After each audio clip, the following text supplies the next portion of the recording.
नमस्कार दोस्तों, आज के इस वीडियो में हम बात करेंगे आखिर गरीब और गरीब क्यों होते जा रहे हैं और अमीर क्यों होते जा रहे हैं। ये खाई दिन पर दिन बढ़ती ही क्यों जा रही है। क्यों दुनिया का 95% पैसा सिर्फ 5 लोगों के पास है और बचा हुआ 5% पैसा उन 95% लोगों के पास है। और किसी ने बहुत सही कहा है कि यदि आप अंबानी, अदानी, बिल गेट्स, ये जितने भी हैं, एलन मस्क और जो है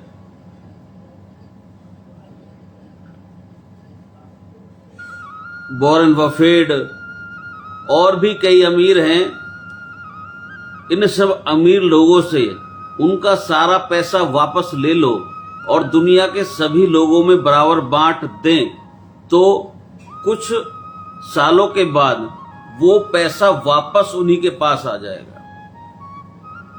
अंबानी के, अडानी के, बिल गेट्स के, इन सब के पास में, इन सब की जेबों में वापस चला जाएगा और लोग फिर से गरीब हो जाएंगे। इस अजीब सी अनसुलझी पहेली को आज के इस वीडियो में आपको समझाने का पूरा प्रयास करूंगा। वीडियो 2 भागों में हो सकती है, क्योंकि ये मैं थोड़ा सा विषय बहुत विस्तृत है और इसमें मुझे 2-3 विषय लेने हैं और दोनों भाग आप अवश्य देखिएगा। और एक YouTube हमारा एक चैनल है, उसको भी सब्सक्राइब कर दीजिएगा। तो इसमें एक उस विषय पर हम बात करेंगे जो अभी बोला, और दूसरा अंबानी के बेटे की शादी से आप वो क्या सीख सकते हैं जो 100 किताबें भी आपको नहीं सिखा पाएंगे। इसलिए दोनों पार्ट इस वीडियो को आपको देखना बहुत आवश्यक है। सवालों से शुरू करते हैं। पहला सवाल कि आखिर सोचिए क्या वजह होगी कि 6,500 करोड़ के मालिक शाहरुख खान ने अभी तक अपना कोई पर्सनल जेट प्लेन नहीं खरीदा, जबकि 400 करोड़ रुपए का प्लेन वो आराम से कभी भी खरीद सकता है। उसके लिए कोई बड़ी बात नहीं है। दूसरा सवाल, आखिर क्या बात है कि तेल की खोज के बाद जहां दुबई और सऊदी अरब जैसे देश अमीर कंट्रीज में गिने जाते हैं, वहीं तेल होने के बावजूद वेनेजुला एक देश है, वेनेजुला नाम का वो देश बर्बादी की कगार पर खड़ा है। इन दोनों सवालों का जवाब छुपा है अमीरी के 5 रूल्स में, जो मैं आपको बताने का प्रयास करूंगा। दुनिया का हर आदमी, इंसान, जो भी अमीर हैं,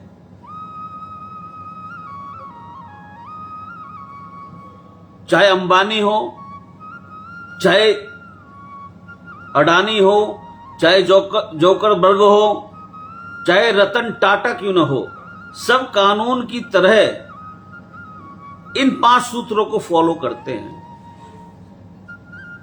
जिन्हें अपनाकर अमीर और अमीर हो गए, जिन्हें अनदेखा कर गरीब बर्बाद हो गए। अमीरों का पहला रूल है, अमीर बनिए मत, अमीर रहिए। बहुत लोग अमीर होने के बाद गरीबी की गर्त में चले जाते हैं। जानते हैं क्यों? क्योंकि उनके पास कोई सपने नहीं होते। कोई बैकअप प्लान नहीं होता। भाइयों, एक कार भी 4 टायर होने के बावजूद कंपनी उसमें एक स्टेपनी अलग से लगाकर देती है, यानी बैकअप अलग से देती है कि अगर कहीं बीच में रास्ते में पंचर हो जाए तो आपके पास एक विकल्प, एक बैकअप प्लान जरूर होना चाहिए,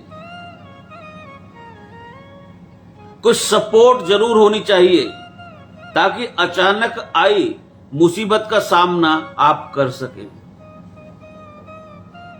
नहीं तो बीच रास्ते में मुश्किल में पड़ सकते हैं। इसको दूसरे तरीके से मैं आपको समझाने का प्रयास करता हूं। टाइटैनिक को कभी न डूबने वाला जहाज बोला जाता था और टाइटैनिक के विषय में सभी आप लोग जानते हैं क्या हुआ उसके साथ। जब वो आइसबर्ग से जाकर टकराया तो उसमें पानी भरने लगा। वो लोगों का उससे बाहर निकलने के लिए उसके पास में बैकअप नहीं था, उसके पास में सेफ्टी बोट्स की जो जरूरत थी वो उसके पास में नहीं थी। टाइटैनिक, क्योंकि जिस कंपनी ने टाइटैनिक को बनाया उनका ओवर कॉन्फिडेंस था कि ये जहाज कभी डूबेगा ही नहीं, बैकअप नहीं दिया।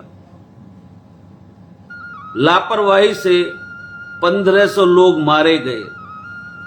यहां भी कोई बैकअप प्लान उनके पास नहीं था। भाइयों, this world is fuel of uncertainty and unpredictably. कुछ भी कभी भी हो सकता है। मैं आपको एक चीज बताता हूं। पोम्पेई, इटली का अपने समय का सबसे समृद्ध, सबसे शानदार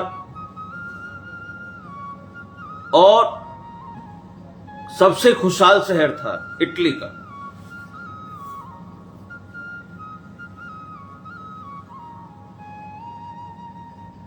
वहां रहने वाले जो लोग थे वो कभी अंदाजा भी नहीं लगा सकते थे कि शहर से महज 24 किलोमीटर दूर पर एक ज्वालामुखी धधक रही है। एक दिन जब वो फट गई तो उसकी ज्वाला से पूरा शहर और वहां के लोग भस्म हो गए,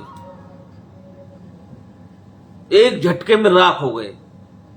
वहां के सभी लोग इग्नोरेंस में जी रहे थे कि 24 किलोमीटर बहुत दूर है, कुछ नहीं होगा, लेकिन सब साफ हो गया।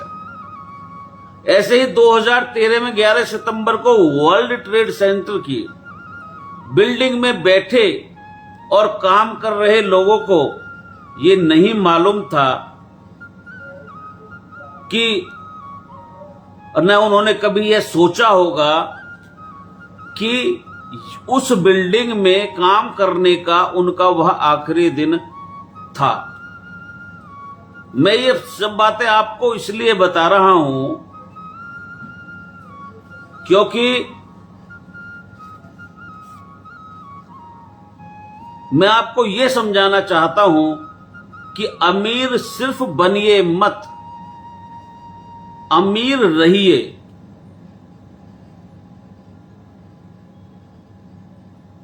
दरअसल मैं आपको ये और बताने का प्रयास कर रहा हूं, जिंदगी में कभी भी कुछ भी हो सकता है, इसलिए बैकअप बहुत आवश्यक है।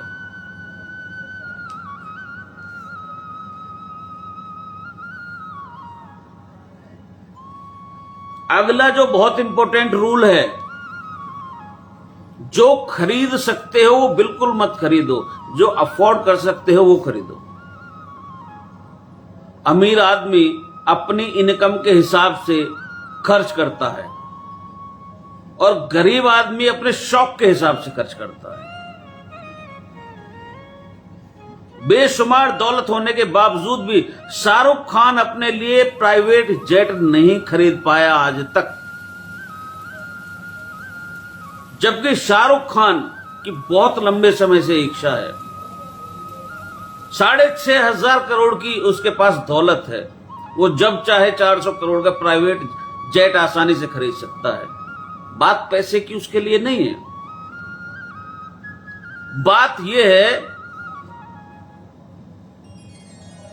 खर्च करने की। वो कहते हैं कि कई बार उनके पास में इतने पैसे आए कि वो खरीद लें, पर पैसा आने के बाद उनके सामने दो रास्ते होते थे, या तो प्लेन खरीद लूं या किसी अगली फिल्म में या किसी बिजनेस में उस पैसे को इन्वेस्ट कर दूं। और शाहरुख खान ने हमेशा जब भी उसके पास पैसे आए उसने वही रास्ता चुना, अपने बिजनेस और अपनी फिल्म में ही पैसे लगाए। दूसरी तरफ किसी मिडिल क्लास लड़के की, सुनना भैया, अगर किसी मिडिल क्लास लड़के की 30,000 रुपए की नौकरी लगती है तो वो 20,000 रुपए की डाउन पेमेंट करने के बाद 6,000 की महीने की किस्त पर सबसे लेटेस्ट आईफोन खरीद के लाता है।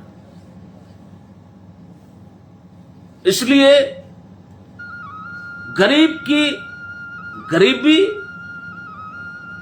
और अमीर की अमीरी इस बात पर ही टिकी हुई है। ये दोनों की सोच में बहुत बड़ा डिफरेंस है कि वो चीज हमें लेनी चाहिए जो हम अफोर्ड कर सकते हैं, ना कि जो हम खरीद सकते हैं। शाहरुख खान को पता है कि उसके पास प्लेन खरीदने के पैसे हैं, पर अफोर्ड कैसे करना है उसके लिए पैसे नहीं है। इसलिए वो 10 करोड़ की रॉयल रॉयस तो खरीद सकता है, 400 करोड़ का प्लेन नहीं। गरीब ये नहीं देखता कि क्या अफोर्ड कर सकता है, क्या अफोर्ड नहीं कर सकता, बस वो ये देखता है कि क्या खरीद सकता है, बस। शाहरुख अपनी दौलत के 6.5% की कीमत के प्लेन को अपनी औकात से बाहर मानता है, इसलिए अमीर है। और जो लोग 12 लाख की सैलरी पर एनम के हिसाब से 25 लाख की गाड़ी खरीदने के लिए जा रहे हैं, वो गरीबी को इन्विटेशन दे रहे हैं। इसलिए कुछ भी खरीदते वक्त ये मत सोचिए क्या मैं इसको खरीद सकता हूं, ये सोचिए क्या मैं इसको अफोर्ड कर सकता हूं। याद रखिए, बहुत पुरानी कहावत है, सभी ने सुनी है, हाथी खरीदना बहुत आसान है परंतु उसको पालना बहुत मुश्किल है।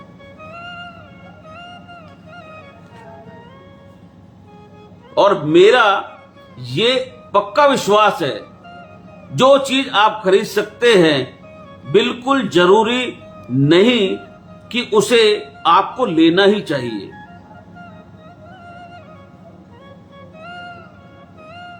अब अमीर लोगों का एक और मैं रूल आपको बताता हूं, वो है सेविंग।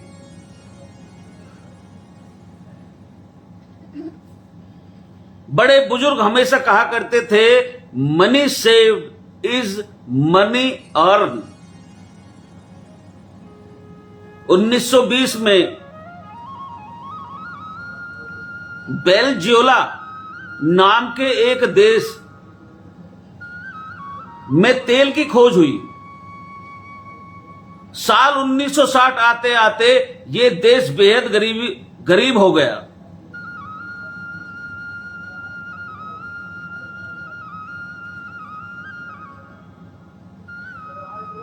एक तो वो देश था सऊदी अरब, जिनके पास में तेल था, जो आज तक संपन्न है। लेकिन एक ये बेल्जियोला, नाम थोड़ा इसमें गड़बड़ है, ये एक शहर था जो 1920 में वहां पर तेल की खोज हुई, 1960 तक आते आते बेहद अमीर हो गया। इतना अमीर कि वहां के जो लोग थे उन पर जो सामान था उन पर बहुत छूट कर दी, सब्सिडी दी अंधाधुंध।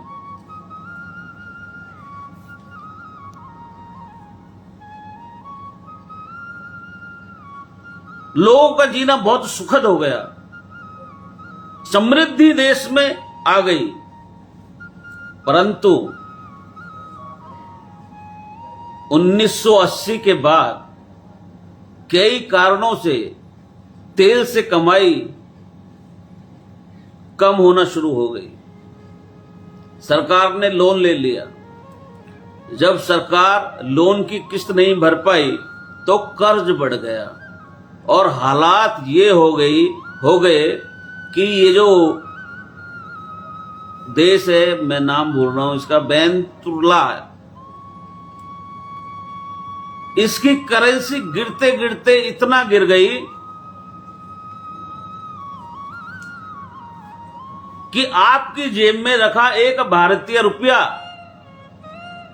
आज वेनेजुएला के 4.5 लाख पोलीवर के बराबर है। देखिए 4.5 लाख एक रुपया। 40 साल पहले जो देश अमीर था आज दूसरे देशों से भीख मांगने की नौबत आ रही है, उसका मोहताज है, भीख का मोहताज हो गया। और दूसरी तरफ 1969 में एक और देश में तेल की खोज हुई, नॉर्वे। पर नॉर्वे आज भी संपन्न समृद्ध देश है, दुनिया के सबसे खुशहाल और अमीर देशों में गिना जाता है, जिसकी जीडीपी आज यूएई और अमेरिका से भी बेटर है। और ये सब कुछ उसी तेल की कमाई से है। जिस तेल के होने से आज वो जो देश है वेनेजुएला तबाह है, तो सवाल यहां ये उठता है कि ऐसा क्या किया नॉर्वे ने जो वेनेजुएला ने नहीं किया। सीधी सी बात है, बचत। भाइयों, ये वीडियो बड़ी हो जाएगी एक्चुअली, फिर इसके बारे में मैं चाहता हूं कि ये जो मैं आपको बता रहा हूं ये सभी की समझ में आना बहुत आवश्यक है।